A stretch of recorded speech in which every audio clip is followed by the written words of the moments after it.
Honestly, I'm outside of my world today. We're at Hale's Speed Shop, and these people are known all over the world for building racing trucks. And this is an interesting story. I've done quite a bit of research on the Hales. I'm excited about talking to them. It's a family story. This whole family is involved in this business. We're gonna get into it, learn a lot of stuff today. I'm excited. Let's go inside.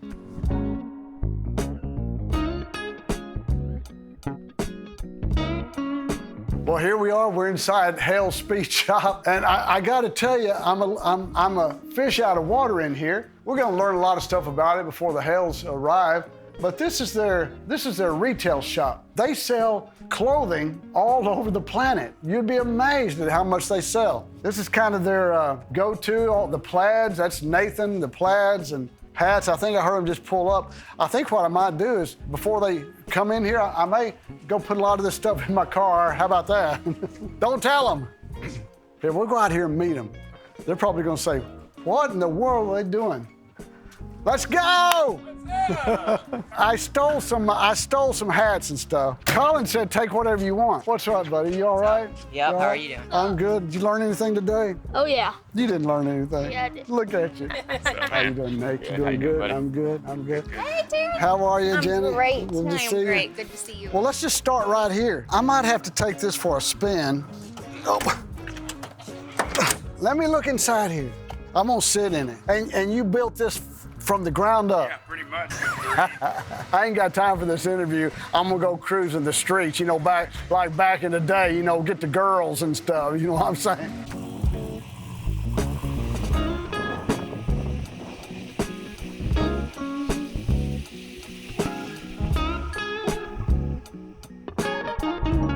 Let's take a look inside. What do you say? Sounds good. Wow, look at this. Look at this truck. Nathan, tell me about this truck right here. It's a 1955 Chevy truck. I built from the ground up. Chassis, sheet metal work, wiring, engine, everything. I don't own a sewing machine, so I don't do that. But Now wait a minute. When you say you built it from the ground up, I mean, so you didn't take it apart and put it back together. no, the truck never existed as a complete vehicle. It just got delivered to me in about 50, 60 boxes. Just to see if I could, because I know in the future this stuff is not going to be available anymore. Yeah. So I'm already preparing for the next way of building this stuff, and that will be like this, because it's getting harder and harder to even get something worth building that's 75 years old to 80 years old now. Nathan, these are your boys. Introduce your boys. Porter Yep. and Hudson. Hudson, yeah. Just so you know, I feed these boys a bunch of stuff. Yeah. I keep them healthy. Barbecue keep them growing. So this is, how long did it take you to build this? I don't know. I worked on it for about 3 years because it defeated me a couple of times. I just had to walk away and regroup and then go again at it. And total amount of hours, I don't know, maybe like 1,500 hours or something total over a 3-year span. Like I said, this was my kind of like my personal passion project. So I call it Project Rebirth. So I was just finding a new way of doing stuff. And it's drivable. You can drive it. Yeah. I drive it every day. I mean, So it's so low to the ground. Is it on hydraulic? air suspension. Air suspension. It's pneumatic, not hydraulic. It operates on air. Very dependable, very soft, smooth ride. Not like the older low rider days, which is a little choppier, you know, which modern day hydraulics is better too. But So- this is all air suspension. Did you change shirts? I changed shirts. Did you see this? She changed We got a shirts. slew to choose from. Yeah, this is our whiskey bent flannel. It came out in the summertime, and it's to remind people of the colors of whiskey, because we're in Texas. We love whiskey. Jenna, so you said Colin draws these up. Now, where do you have them made at? We do have them made overseas. We would love to have them made in the United States, and eventually that is one of our big lifetime goals, is to manufacture these here in the States. But for now, we are making them overseas. But we send them a blueprint. We send them everything that they're going to create for us, and then they make it for us, and they get delivered on a boat and here to the shop. But I'm intrigued by this. Everything is plaid. Everything is plaid. Yeah, we You know, change it up all the I time. look inside the side of this truck and it's plaid. Yeah. What's the deal on plaid? We I guess we love just it. like it. You just like plaid? I guess. You're gonna have to ask Colin about the plaid. Yep, he'll be able to give you He'll all that. the details. So how much does a shirt like this cost? Our long sleeve flannels for men and women are $59.95. And you sell these everywhere. Everywhere, all over the world. So how do they get to them? Where do they go? You can come to our resale spot. We only open about 3 or 4 times a year. Or you can go to our website, www.halespeedshop.com. Hey, we sell them everywhere in the world but Lewisville. Ain't no I'm in Lewisville. Oh, wait, can we cuss in this thing? We're going to have to bleep that one. Oh, sorry. Bleep. But that's all right. One of our next goals is to have a retail shop here in Lewisville. Let's go to a place. Just take me and show me your shop. Okay. I'm here by myself, so during the day, nobody even comes through here. Okay. It's just me all day long. I have no help. It's just me. So Do you like that? Yeah. I'm an introvert. I don't want to be around nobody. You put me in the woods, build hot rods, I'd be good with that. This guy's a daredevil. I mean, he does things. I mean, he doesn't like pain, but he does things that declare pain, and you're okay with that. Absolutely. All 3 of these guys are adrenaline junkies. And if I was to try to contain that, they wouldn't be happy. It's not containable for one thing. No, it's not containable. And these guys love to go. Anything on 2 wheels. Hudson broke his back last spring because he was jumping a dirt jumper in McKinney, Texas. Now, so when you did that, Hudson, was there any time that you said, nah, I ain't doing this anymore? No. So were you thinking, I can't wait to get back up and go? Yeah. I think you're crazy. Very much. Now, Yeah. are you the same way, Porter? Yes, sir. Yeah. This guy, when he was, I don't remember how old you were, 8, he broke both legs at one time in our backyard on his dirt bike. You act like you're proud of that. This is all outside my wheelhouse. So you're raising these boys to have no fear. Mm-hmm. No, for sure, yeah. And what's the reason? What's the philosophy behind that? What was it good for? I mean, to be afraid of anything. If you want to do something, it feels authentic to you, and you really, truly have a passion for it. Fear should not even be in the conversation. Face everything and run, face everything and rise. You choose how you do it. No matter where you go, when it comes to this industry, no matter where you go in the country, California, New York, Oregon, people know you. Yeah, they know. They know you. You have built a brand, you built a name. You do things like this that even the best look at it and go, wow, I could never do that. Yeah. Does that make you proud? Or does it make you feel anything? I mean, I don't do it for other people, so I do this for me. Yeah. I mean, it's so different when you ask me that, because I truly do this because this is what I want to wake up and do. If I didn't want to wake up and do this ain't what I'd be doing. I'm gonna beat at my own drum every day. Like I do pretty much exactly what I want to do every day, all day. Develop a gift and give it to the world kind of thing, you know? So now I do build them for other people, but I'm still only doing it for me. I'm not really doing it for them. They're just the...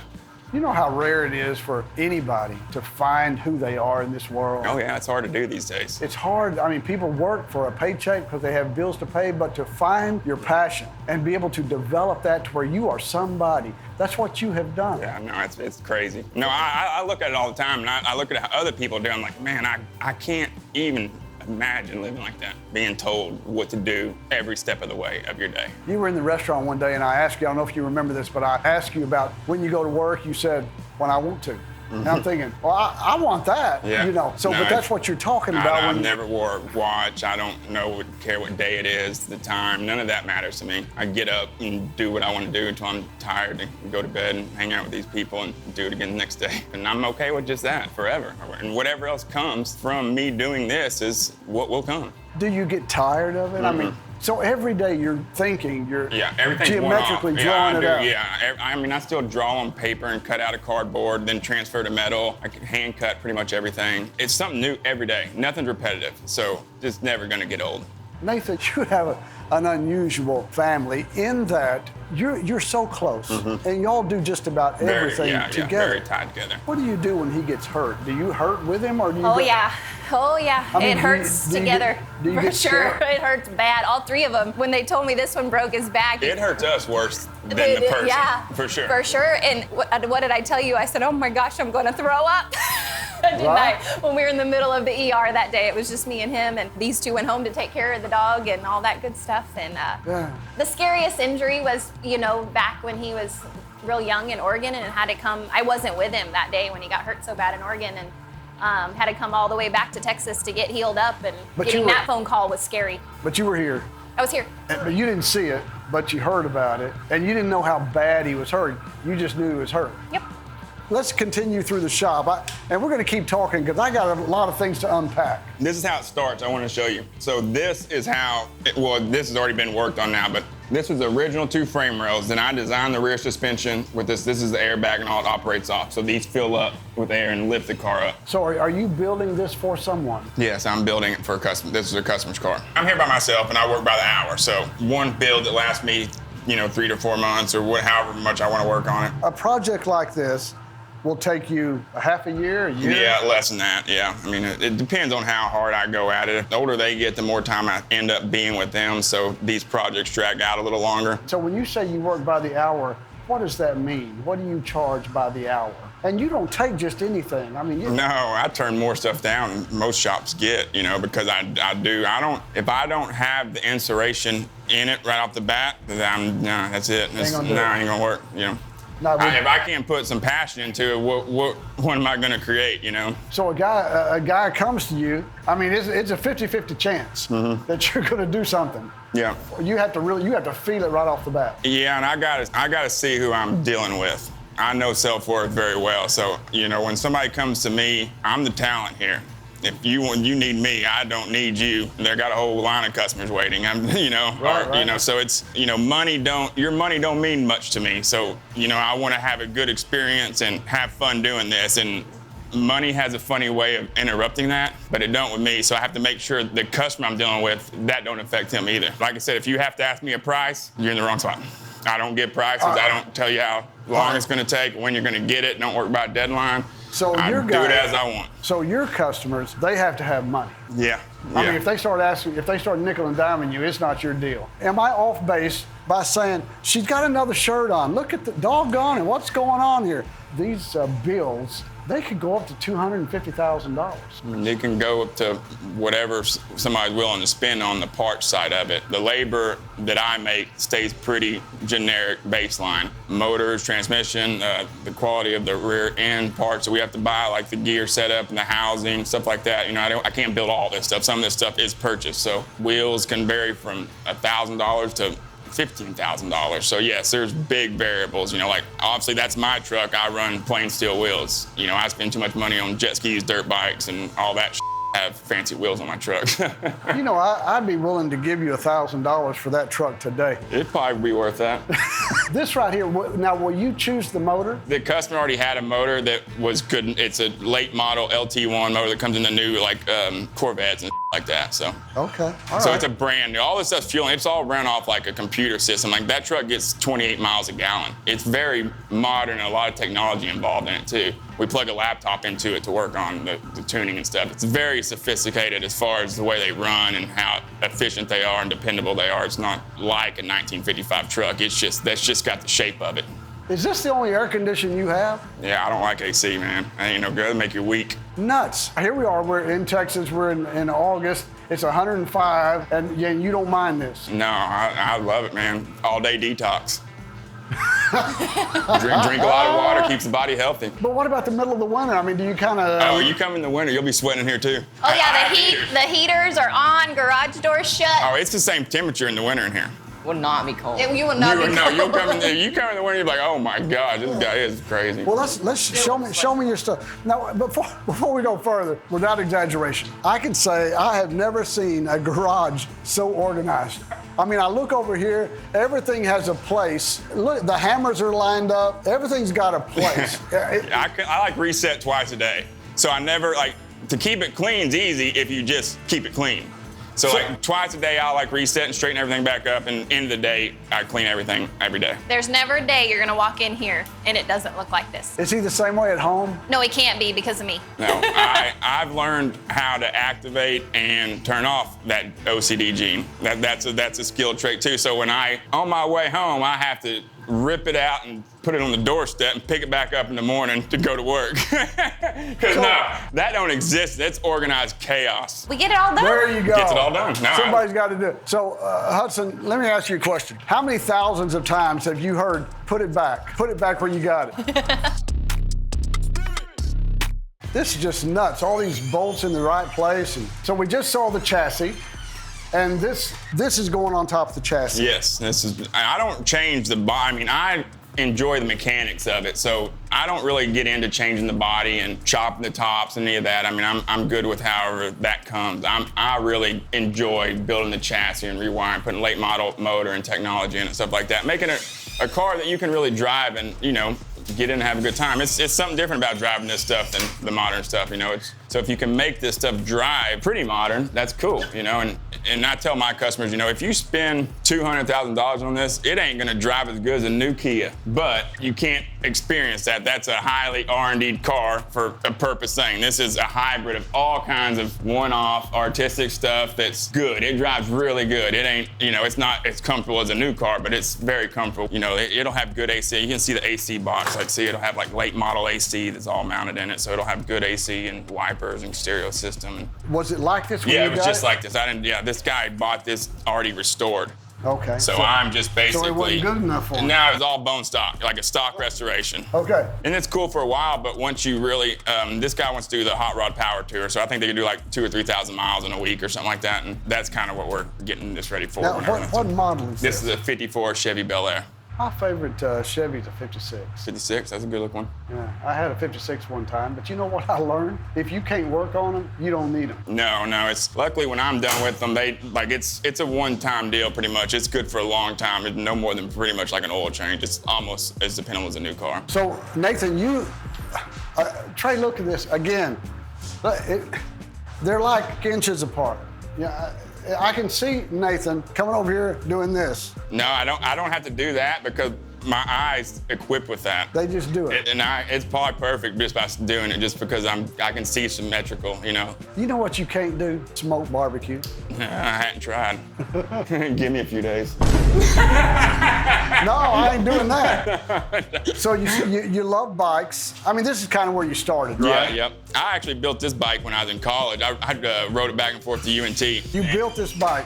Yeah. Well, I mean, I say I built it. Back then, I bought a frame, bought a motor, then kind of tailored it how I wanted. Here recently, I actually cut the whole chassis apart and redid the geometry to exactly the way I wanted about 3 or 4 years ago. But still used all the same parts, just redone the chassis in a different. It used to be real long and stretched out like those, you know, more of the older choppers of the 2000s. Then I kind of squished it together. How cool is it to have a dad that can do this stuff? It's pretty cool. I mean, it's normal to them. They don't. These kids are clueless to what's around them at this exact point. And that's okay, you know. Yeah. But no other dad you know can do this. Most of the other dads you know can't lean over and touch their toes. Well, that's true too. You mind being my dad? Porter, ever since I've been here, you've just been smiling. You're really proud of this stuff, aren't you? Yes. That's Porter's go-kart. He built that as an afternoon project. I mean, what was it, about 6 months ago? Porter built that. Well, yeah, I mean, I helped him, but yeah, he was here the whole step of the way, Painted cutting and sanding, and he did all the painting. We actually bought this for $100. It was a little mini used go-kart, and then we chopped it all apart, lengthened it, and tailored it for Porter to fit. And with a little bit of effort, you can do a lot of stuff cheap. In my opinion, this is what a family should be. Unfortunately, more times than not, it's not. You know, families are broken. They don't communicate. You know, kids play video games all the time. There's no communication. These kids are so connected and so in tune. How'd you do that? I think it comes to the root of the love that Nathan and I have. And I think that they see us work hard, play hard, and they want to do the same. And that's just us. And we're real with them too.